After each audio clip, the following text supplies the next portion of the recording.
और ये तस्वीर आप देखिए, सबसे पहले न्यूज 18 पर हम आपको तस्वीर दिखा रहे हैं किस तरीके से जो चुनाव आयोग के अधिकारी हैं वो बैठने शुरू हो गए हैं और अब से कुछ ही मिनटों के बाद ये प्रेस कॉन्फ्रेंस शुरू होने वाली है। तो ये तस्वीर हम आपको दिखा रहे हैं। आप इन तस्वीरों में देखिए कि किस तरह से चुनाव आयोग के सभी अधिकारी बैठते हुए दिख रहे हैं। चुनाव आयुक्त बैठ चुके हैं, मुख्य चुनाव आयुक्त का इंतजार, और उसके बाद यहाँ पर अनाउंस हो जाएंगी तारीखें। वो तारीख जिस दिन जिस तारीख पर मतदान होना है। माना यह जा रहा है कि 6 से 8 चरणों में मतदान संपन्न होंगे। पिछले बार की बात करें, 2019 की बात करें तो 7 चरणों में पूरे देश वोटिंग करवाई जा सकती है। उत्तर प्रदेश जहां पर 80 लोकसभा सीटें हैं, पॉपुलेशन बहुत ज़्यादा है, यहाँ माना जा रहा है कि मैक्सिमम चरण में चुनाव होंगे। तो वहीं उत्तराखंड की बात करें तो वहाँ 1 चरण में चुनाव संपन्न करवाए जा सकते हैं। वहीं 4 राज्यों में विधानसभा चुनाव को लेकर भी आज तारीखों का ऐलान मुमकिन है कि 4 राज्यों में विधानसभा चुनाव भी संपन्न करवाए जाएं।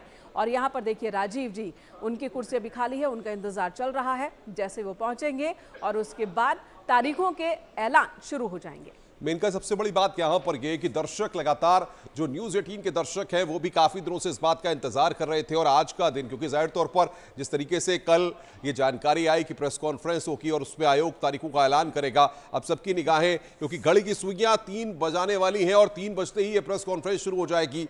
चुनाव आयोग के अधिकारी कुछ ही देर में सारे लोग पहुंच जाएंगे और वहां पर यह प्रेस कॉन्फ्रेंस शुरू होगी। सबसे बड़ी बात यहां पर यह है कि आखिर जो उत्तर प्रदेश की 80 लोकसभा सीटें हैं और उन 80 लोकसभा सीटों में इससे पहले 2019 में अगर बात करें तो 2019 में 7 चरणों में चुनाव हुए थे। क्या इस बार भी 2024 में भी 7 चरणों में चुनाव होंगे? उत्तराखंड में 1 चरण में होंगे और बाकी जो राज्य है वहां पर क्या स्थिति होगी? क्योंकि सियासी दल पूरी तरह से तैयार हो चुके हैं। समाजवादी पार्टी की बात करें, आप बीएसपी की बात करें, बीजेपी की बात करें, कांग्रेस की बात करें, जो तमाम अपने दल अपने अपने गठबंधन बना करके, चाहे एनडीए की बात करें, चाहे एनडी गठबंधन की बात करें, सब पूरी तरह से तैयार हैं। और अब बस इंतजार है आज का, यानी कि अब से कुछ मिनटों के बाद का, जब तारीखों का ऐलान हो जाएगा और यह चुनावी शोर, चुनावी पर्व पूरी तरह से अपने शबाब पर दिखाई देगा।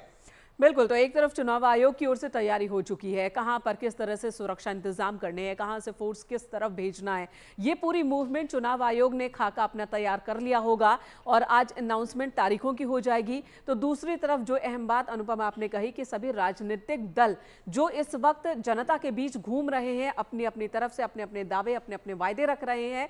तारीखों के ऐलान के बाद उनके जो स्टार प्रचारक हैं उनकी मूवमेंट कैसी होगी, कहां से शुरुआत करनी है कैंपेन की, कहां पर जाकर खत्म करना है, वो तैयारी भी अंतिम दौर में पहुंच जाएगी और राजनीतिक दलों की ओर से वो तैयारी भी शुरू कर दी जाएगी। बिल्कुल मेनका, और सबसे बड़ी बात यह है कि अब जैसे ही 3 बजे तारीखों का ऐलान हो जाएगा तो कोड ऑफ कंडक्ट लागू हो जाता है। चुनाव आयोग के द्वारा तारीखों का ऐलान करने के बाद कोड ऑफ कंडक्ट लागू हो जाएगा, यानी कि कोई भी फैसला, फिर चाहे ट्रांसफर पोस्टिंग का हो या कोई भी बड़ा फैसला, वो बिना आयोग की परमिशन के, अनुमति के नहीं होगा।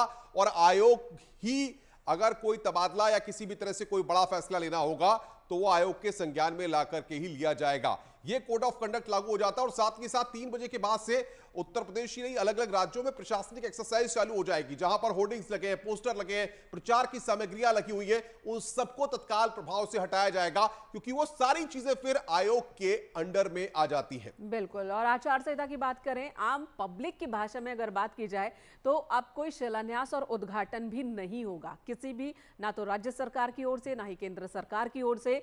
चुनाव आचार संहिता लागू होने के साथ ही उद्घाटन और लोकार्पण और शिलान्यास जैसे कार्यक्रम भी बंद हो जाएंगे और उसके बाद पूरी की पूरी तरह से जितने भी राजनीतिक दल हैं वो चुनावी मोड में आ जाएंगे और उनके सारे कार्यक्रम इसी पर आधारित होंगे। विज्ञान भवन